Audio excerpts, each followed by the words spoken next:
Civil rights attorney and executive director of the Lawfare Project, Brooke Goldstein, is back. Welcome back, Brooke. Thank you for having me. Great glasses. How insulting is it for the FBI to come out after this crisis? People watching, terrified, seeing that someone has people at gunpoint, their lives are at risk.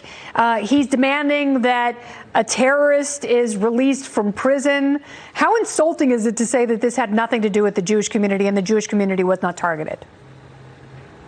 It's scary and insulting as well. But Kennedy, first I want to say that the Jewish community is very grateful to the FBI and to the Texas SWAT team, whose efforts resulted in the neutralization of this terrorist and not any innocent lives lost, which was truly a miracle.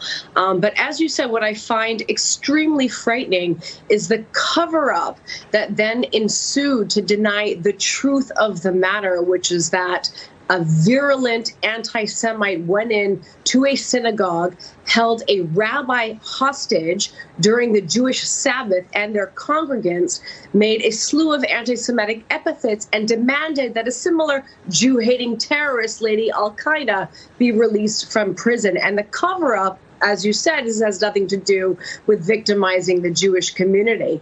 And it's so scary because the truth is such an inconvenient one for the media, and that's that Jews are a targeted minority, but that Islamist terrorism, not Islamophobia, but Islamist terrorism is a very real threat. And the reason why we have such a convoluted narrative right now is because of a bullying campaign by hate groups like the Council on American Islamic Relations that have made it its mission to slander and go after anyone who talks about Islamist terrorism or theologically motivated terrorism as a threat to our national security. Yeah, but why do you think there are police cruisers outside of almost every synagogue in New York City? It's because they're under constant threat. And it's scary that these rabbis have all been trained how to handle a hostage crisis like this. You know, that's the era that we're living in, but you're absolutely right. It was, you know, this politically correct fear that somehow there would be pushback if you called this exactly what it is. And the only way you're going to make anything better is to name it and be truthful about it. Right, but it's more than just politically correct pushback.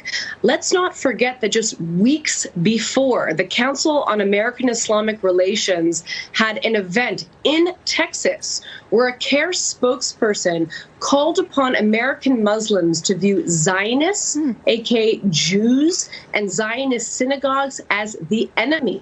Wonderful. And the same theme is in this terrorist attack, where a radical Islamist is blaming the Jewish community for the imprisonment of Lady Al-Qaeda and aiming to punish the Jewish community for that. This is Jew hatred through and through, and we have to examine the role of groups like the Council on American Islamic Relations in this type of hate incitement. Yeah, it's insane. Brooke Goldstein, thank you so much for your time. Good to see you.